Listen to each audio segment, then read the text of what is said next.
So what we're doing, I've been reading online about packaging dry goods like beans and peas and rice and flour to keep them over a long period of time. But I'm getting a lot of mixed information. Some of it's very good. Some of it I don't quite think will help me. So what I did decide on is I got some of these Mylar bags. These seem to be working out pretty good. And multicolor, which is kind of nice because you can do different flour and this in the different colors. But they were really one of the lowest price ones. Was one of the main reasons I got those. I got several different ones. These were the multicolor ones, MADII. There's 50 of them in there for just under $20. These are all the gallon size bags. They come with the labels. So we've already made a few. And what I found out is on the directions online, on where you buy them on Amazon, it'll say you can seal the tops with your vacuum sealer. No, you can't seal the top with the vacuum sealer. It doesn't get hot enough. And it does mention about using an iron or a hair straightener. Fortunately, I have a 14-year-old daughter who has a hair straightener, and it does a very good job of sealing it.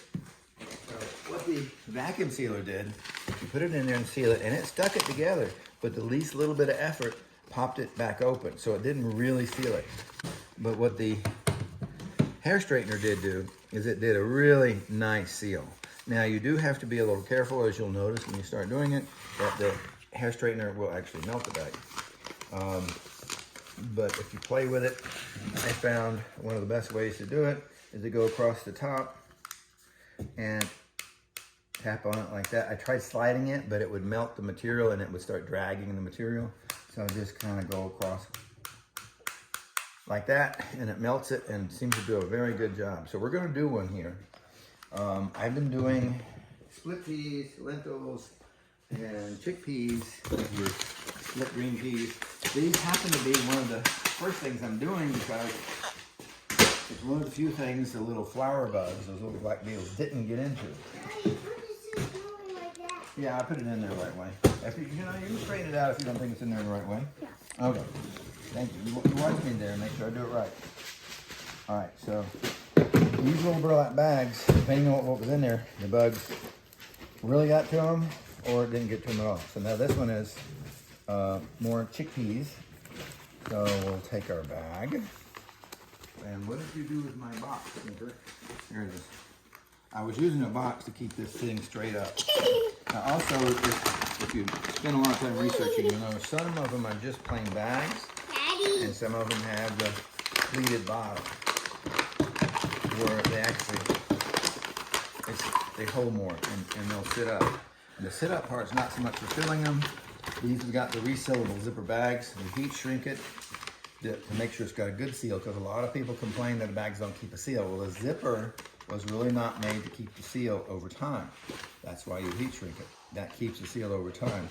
Then when you're ready to open them and start using them, you cut off the top that's heat sealed, and you can use that zipper part to actually reuse it. Like if you don't use the whole amount at the same time. Yeah. It's got a good zipper on it. So we're gonna do this one. Everybody knows how to pour something in a bag, including a remote control car. But we're not gonna put that in there. So I've got my helpers here with me today. I always have my helpers with me. Okay, you wanna help, buddy? Yeah, I go put this on there. Okay, you need to label it first. Write lentils.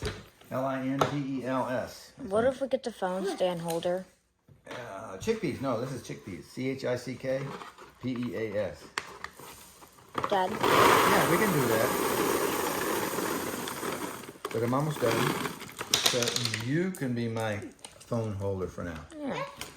You probably move around too much for most people's That won't work. preference. No, I'm actually staying still for the most part.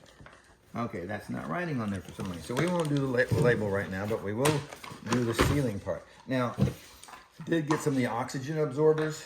This particular brand, they came all in one bag.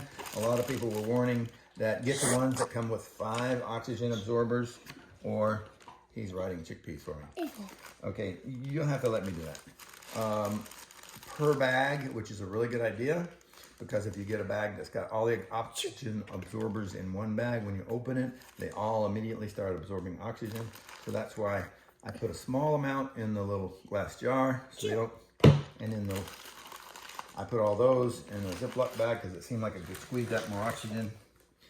And then we'll put the last one in this oxygen absorber in the bag. We'll seal up the bag.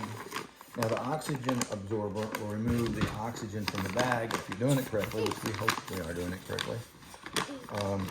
Reading online, a lot of the people would complain that the oxygen absorbers aren't working correctly. I think that's because they didn't heat seal it. You also want to get all the air you can out of there. All right, good job. Stick it on the bag right there. I think I stick it right here. Oh, that's a good spot. All right. There. Chickpeas. And then, as you can tell, it gets really hot really quick, and it does a really good job of sealing.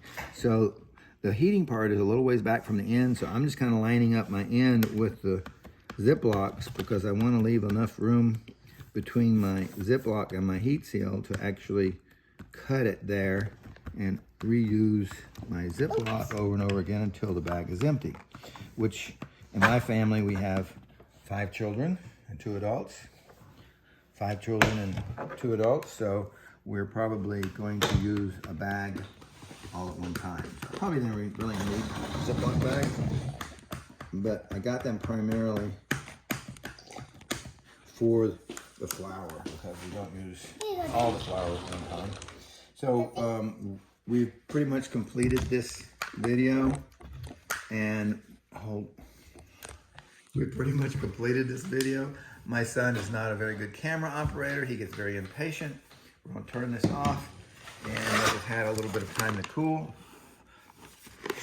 And as you can see, this is very well sealed. You cannot pick it apart.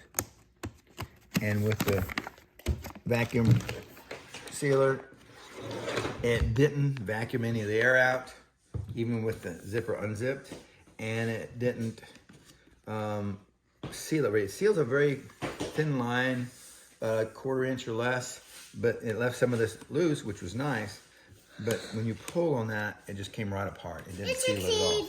Whereas our nice little, I don't know what we paid for the Vivitar. They make TVs too. For the Vivitar hair straightener that my daughter had. But it does a very good job. So